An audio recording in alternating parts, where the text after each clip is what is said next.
Well, good morning, everybody. Hope you're all doing fantastically well. It's Connor. We're back here with another edition of the Rumour Mill. What's going on in your world? Let me know what's going on in the comment section below.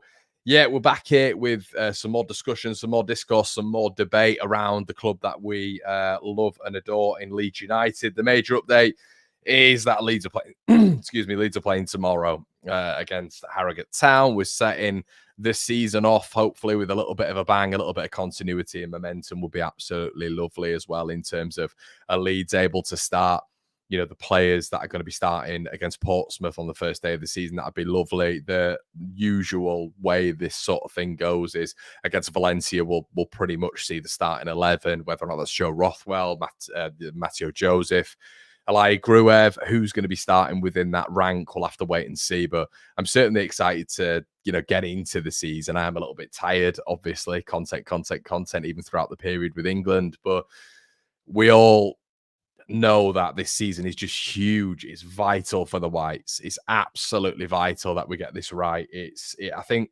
I think there's a common understanding that if it doesn't happen this season, not we're in big trouble as such, because I think that's a little bit, sensationalist. But I think at the same time, it becomes problematic. Leeds been in your third season in the Championship with lesser parachute payments, etc., etc. So the manager will know, the staff will know, everybody will know that this is the season for Leeds United. And unlike any other side, if we're being brutally honest, the playoffs are not good enough. And we were speaking on this yesterday.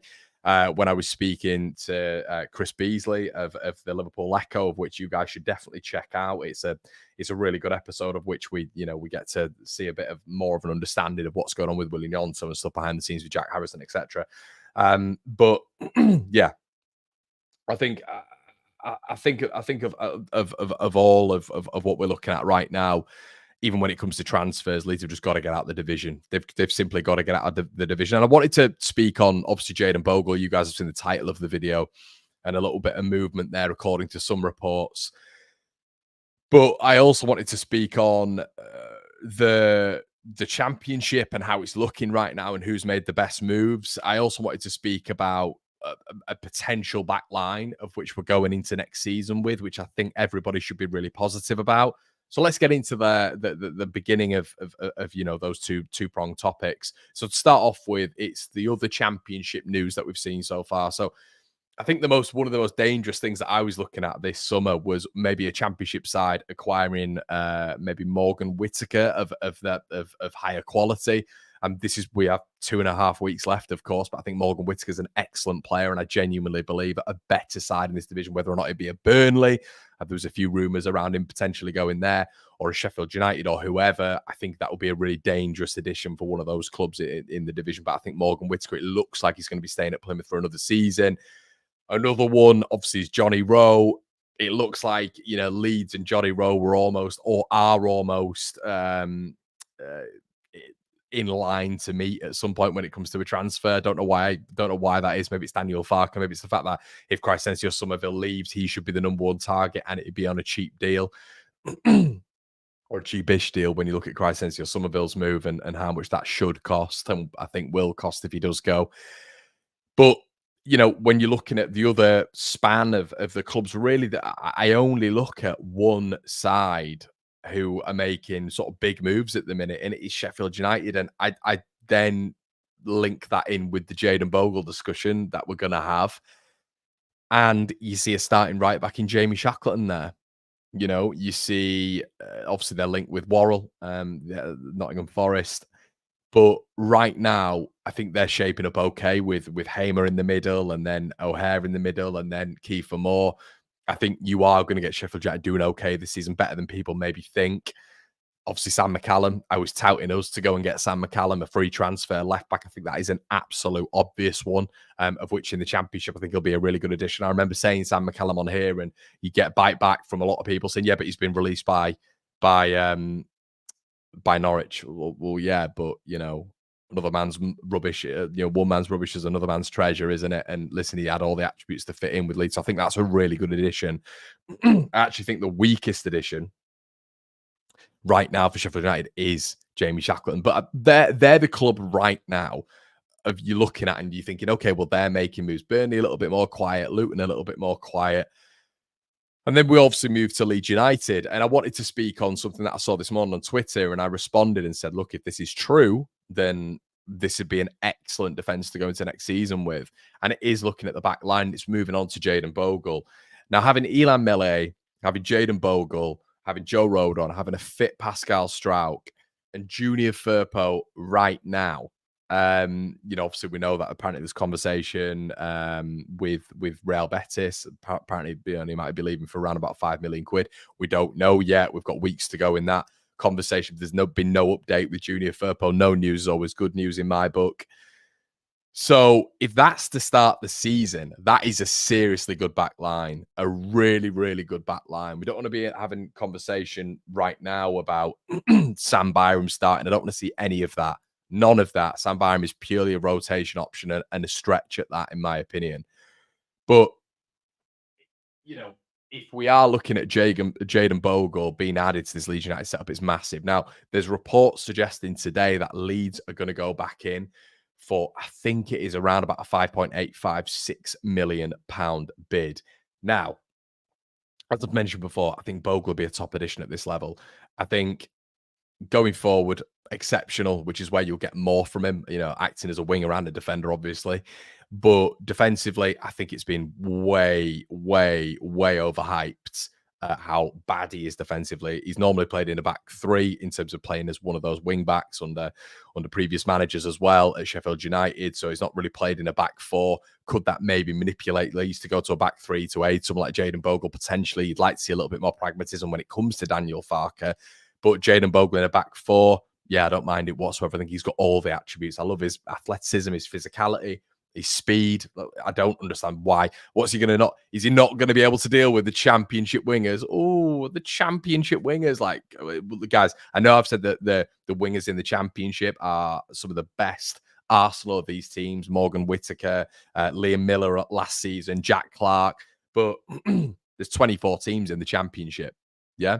24 teams in the championship. You're not going to get a pair of excellent wingers for each side and a pair of excellent wingers, one of which Jayden Bogle can't deal with. Jayden Bogle will be able to deal with wingers in the championship fine. I think a lot of what's been based on him has been his Premier League time with Sheffield United, of which I would still say, and as I've said on this channel, I thought he was top three when it came to their players, in the Premier League. So there's rumours today suggesting that Leeds United are going to go back in with around about £6 million bid. And obviously Sheffield United were looking for £7 million. So is this going to draw an end? Is this going to draw an end to the saga? I've just seen Andrew in the building there saying Sheffield United obviously think Jamie Shackleton is better than Jayden Bogle. Is that what you think? Is that what you think, mate? If that is what you think, then I think we need to have a conversation. It's so hard to foresee our transfer strategy, says Joe. Hey, Connor, although many won't agree, do you think after signing the right back, we go ahead and secure Verba in our squad? Him as a backup to the squad would be massive, mate. Boss is in the building. How you, mate? Yeah, look, Verba in a back three. Would be amazing. Would be absolutely top. I don't see how it works with Leeds United with Verba being a bench option. He's just played Bundesliga football last season. He's just played for the Austrian national side, of which he did well. Is he going to be sat on the bench to, with all respect, Struijk and Rodon, who didn't feature in the Euros, didn't feature in a very, very exciting Ralph Rangnick side, and certainly haven't featured at the level of which Verba was playing last season. So he's not going to accept that. There's no way. So I don't see Verba being a Leeds player on that premise. If they're able to somehow convince him, then amazing. But then, I mean, it wouldn't surprise me to see Verba starting at left back against Portsmouth on the first day of the season. It really wouldn't surprise me if Verba's to move on. Verba at left back, would I be disappointed by it? Absolutely not. Would Verba be disappointed by it? Yes. He's always said that his preferred position is centre back. He's not going to start for Leeds at left back and be shoehorned into that position by Daniel Farke because he won't play a back three. A back three would work for Leeds. It'd make us defensively more solid. It would aid our wing backs 100%. And what I mean by that is I think we've got players who can play in those at more advanced positions, especially if you bring Jayden Bogle in and you look further forward. Can you then play a front two? Joseph and Peru. Can you then do that if you play in a back three? 100%. So it'd aid this side, in my opinion. But are you going to see Daniel Farke almost go on the Gareth Southgates and stick to what he knows and stick to almost stick to the stubbornness? I firmly believe that this season he's going to stick to that. I don't think you're going to see some change in Daniel Farke, and that could be, he obviously is better intertwined with Leeds United than I am, and he's a coach. I'm not. We're armchair football fans, literally. And but I just think that aid this side a lot more. Fans are not just dim, and we've seen our players play, week in, week out for many years now. So yeah, no point in talking about a back three. Farke will never change, and his unwillingness to do so could hamper us again. I'm not worried overly about the lack of sign. I think we're doing the business right. Verb will be gone by the Portsmouth game. Shout out to you, Connor. I'm not seeing you in here for a bit, mate. Clickerbait says, Connor, I'm a Blade and I've watched Bogle many times. Fantastic going forward, but suspect at the back, even in the Championship. He's improving in this regard. However, shout out to you, Clickerbait. And I'm interested to hear the Sheffield United fans' perspective as well. And the reason I'm saying that, Clickerbait, is because we've all watched Jayden Bogle. This isn't an anomaly. This is why it was quite surprising to me when you'd get people in the comment section saying, Connor, you've never watched Joe Rothwell. Joe Rothwell is a prominent English player in the Championship for since he was about 22 years of age. This isn't an anomaly. Look, if we're talking about a left back called McNulty from Zwolle in the Eredivisie, then yeah, I completely understand what you mean. I've not watched him week in, week out. Have to profess that, and I've not said I have either. But when you're looking at Rothwell and when you're looking at Bogle, these are the players who you keep in 100% tabs on week in, week out. They're playing either in your division or the division above, so it's not like they're inconsequential and not relative, really. It's interesting to hear that from a Blades fan. Obviously I used to live in Sheffield for 4 years. I've got a lot of Blades mates, and a lot of them rate him highly. It's interesting now how the discourse from Sheffield United fans is, from a lot of them online, you see, suddenly they're casting him out and they're saying, look, he's not good enough, yeah, blah, blah, blah. But when I mentioned Hal from the Sheffield United Way, I was looking at a post that he put up, a Sheffield United fan channel, if you're not aware, and the responses to Jayden Bogle going were, to Leeds in particular, were, oh, no, don't let him go, don't let him go, don't let him go. And suddenly now there's Jamie Shackleton in there for Sheffield United, and it's maybe progressing with Bogle to Leeds. It's all changed a little bit, and that happens with Leeds. It happens with every football club. We've seen it with Rafinha previously. We will probably see it with Somerville. So yeah, I get how football fans work, and I can be quite similar. You try to disassociate yourself with a player, of course you do, when they're moving on. But yeah, Verba, listen, I don't see him sticking around. Bogle, I do see coming. I think Leeds are just going to press that. What Leeds are doing now is they're trying to hardball Sheffield United. It makes complete sense. I thoroughly believe Bogle's going to come to Leeds United. As I've said, the rumours around this morning are saying Leeds are going to go in with a third bid. A second bid has been rejected. You normally get a third bid coming there anyway. I wonder what the second bid was. There's rumours it was around about 4.5 million quid. We've got to bear in mind he's got 12 months left on his deal. The 12 months thing's absolutely massive because it means you can really lowball clubs with a fee, 100%. I said that Bogle wants to come to Leeds as well. So they've got Shackleton in there now. They sort of branded him as almost like it was a big Sheffield United marketing scheme when they signed Shackleton, which I thought was quite surprising because I thought he'd be a fringe player. But they were like, he's back and all this, or he's here and all this sort of stuff. And I was like, all right, okay. So he's clearly featuring then, Jamie Shackleton, and Bogle will be on a bit more when it comes to wages as well. So getting him off the books with 12 months left makes complete sense from a Sheffield United standpoint and from a Leeds United standpoint, getting him in. But there's no doubt that he'd be there's an argument he'd be the best fullback in the division, 100%. I mean, who would be better? Hume, we've mentioned several times, Sunderland's right back, who I'm a massive fan of. Van Ewick at Coventry, who I'm a huge fan of as well. They'd be up there, but Bogle would be in a top 3 conversation about best fullback in the division, no doubt about it. So that's what we're looking at, and yeah, I think it's definitely something to keep an eye on. Okay. I've shared your stream, mate. Thank you so much, Leeds United community. Always see you in here, mate. Love your content, inspiration, mate. Really appreciate that, Leeds United community. Lovely comment there, mate. Are we top heavy in the forward line? I don't think it's ever a bad thing, really, is it, to be top heavy in a forward line in the Championship if you've got Willian Yonto as an almost sub for Dan James, or you've got Rutter in there, and below him you've got Aronson, and then Somerville on the other side. You've not got a left winger, have you? There, like we had the amazing sort of depth when we had Jaden Anthony there last season off the left hand side.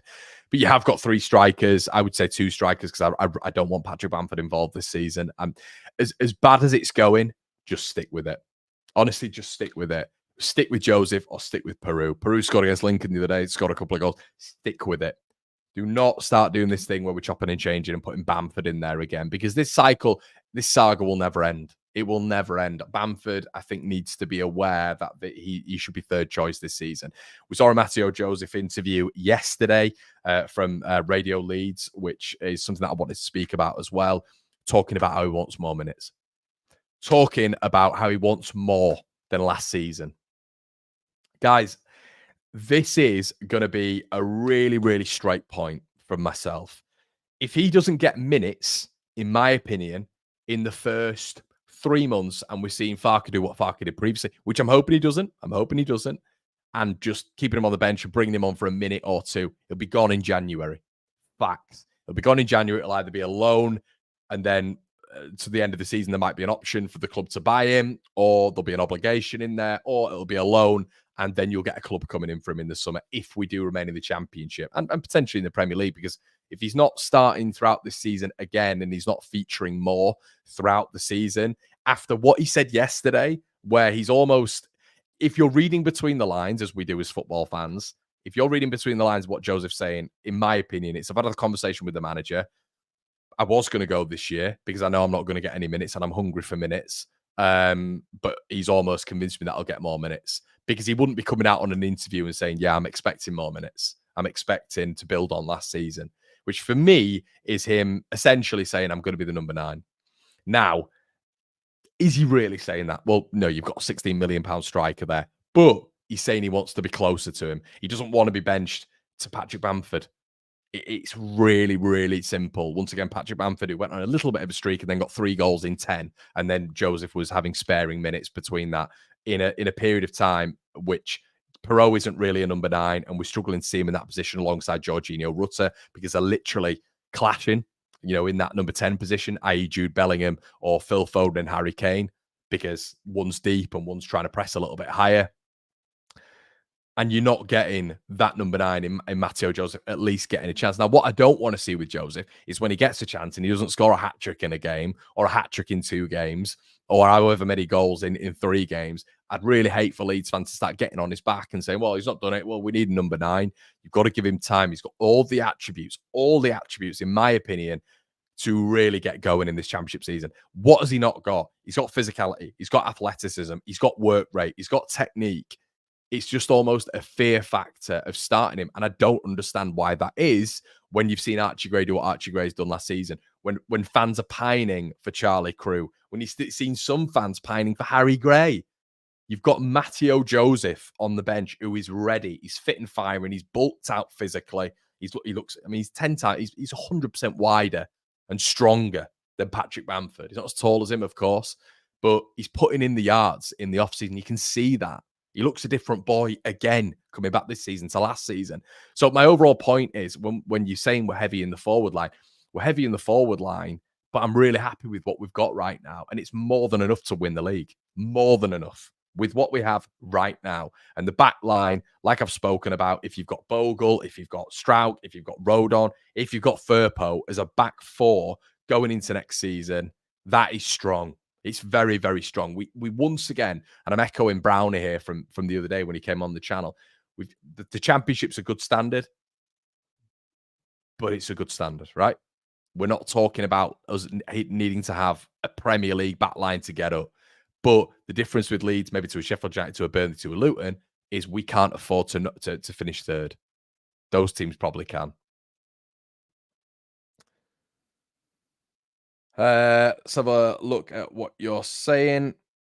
I put a poll on X Twitter post. I hope that's okay. DB. I put a poll on your X Twitter post. I hope that's okay. Yeah, sorry, mate. I thought you'd somehow led into my account there. I was like, has he done that? How's he done that? Shout out to you, mate. Yeah, of course it is, man. Of course it is. When did we go out to Germany, Connor? We got out to Germany after the Harrogate game, mate, for 10 days. Good morning, everyone. I owe people apology. I did a video saying Bogle was poor. I get the player mixed up with someone else. Don't worry about it, mate. And listen, Disabled Team TV, if you think he's poor, that's absolutely fine. It really is. What I try to do on this channel is, if you are new, because we have got a fair few new subscribers, shout out everybody for 33,000 subscribers as well. Really appreciate that. But what we try to do on the channel is obviously encourage debate, but I can passionately, the people separate that from, if I don't agree with your opinion, then that means that you can't have an opinion. That's absolute BS. Of course you can have an opinion. I can just passionately disagree with that opinion or passionately agree with that opinion.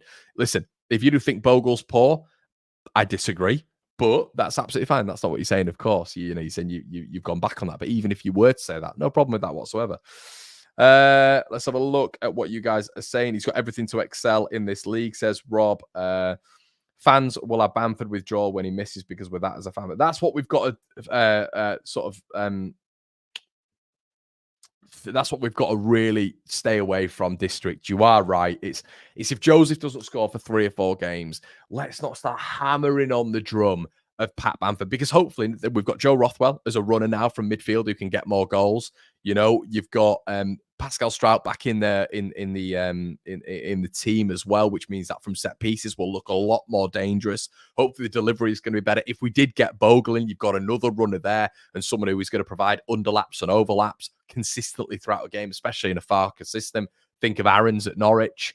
So if all of these things are going to come to the fore, Leeds are going to get goals from not just the obvious people this season. Hopefully it's going to come from other parts. And if we do get a replacement for Firpo, hopefully it's going to be a bombing winger or somebody who can take set pieces. I mentioned Ryan Manning from set pieces. I think he'd be a little bit more dangerous than what Firpo has been. But I think Firpo's overall play last season was better than what maybe Manning can produce. But listen, these are the levels we're talking about now. Firpo's been spoken about right now of going to Real Betis. Who'd have thought of that last season?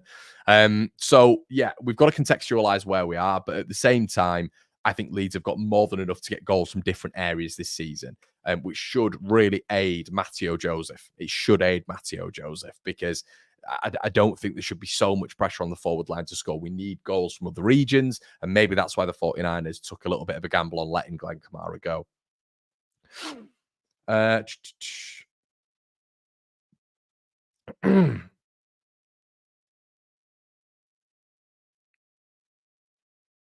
Let's have a look. Well done on 33k. Thank you, Helen. Really appreciate that.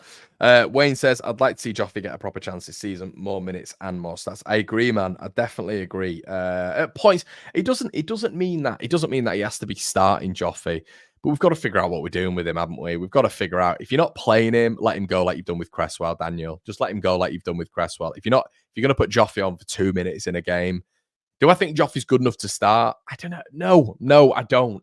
You forget about him even when it comes to options. I didn't even reel him off when it came to the options right there. But what I do think with Joffrey is it's almost Cole Palmer relative level, isn't it? It's like, you bring him on for 20 minutes. I think he's going to make an impact. I think he's good enough. He's technical enough in the Championship, not the Premier League, where he did make impact when he came off the bench. But in the bloody Championship, Joe Gelhardt can make a difference for a bigger portion of games. What we know about Daniel Farker this next season is his subs have got to be better. They've got to be better. They've got to be better timed. He's got to manage this side a lot better. He cannot just not trust any substitute apart from for 3 or 4 minutes. It just didn't work last season. You've got to start trusting Joseph more. You've got to start trusting Gelhardt more and the squad in general. And I think that's how we get over the line. But he has shown when he was at Norwich, it was a very consistent theme. And with us last season, that he doesn't utilise substitutions as much as maybe we'd like.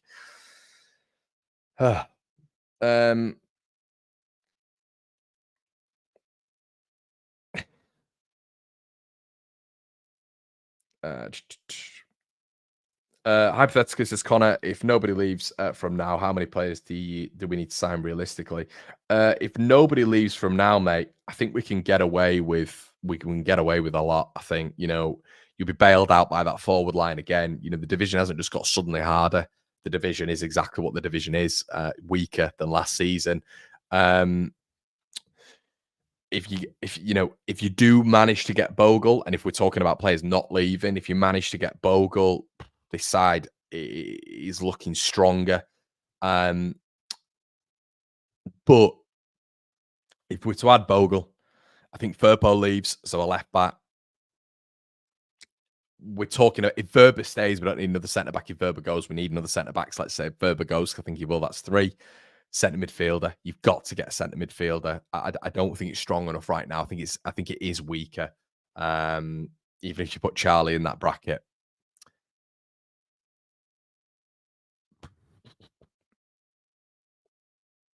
And if you're being really, really picky, you're going to get another left winger. You know, a young left winger who can battle it out with Somerville. So 5. If I'm being realistically, I think 3. If I'm being picky, 5. That's what I'd be looking at.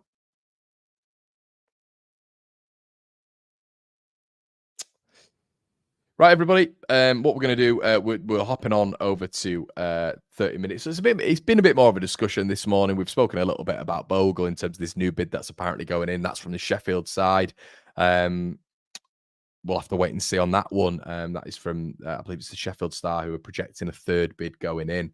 And guys, listen, we've spoken a little bit about Joseph as well and what we're predicting with him. Please let me know what you think in the comment section below. Make sure you like the video as well. Really appreciate your support as always, everybody. It's been an absolute pleasure. We'll be back a little bit later on if something goes on. I'll see you in a bit. Cheers.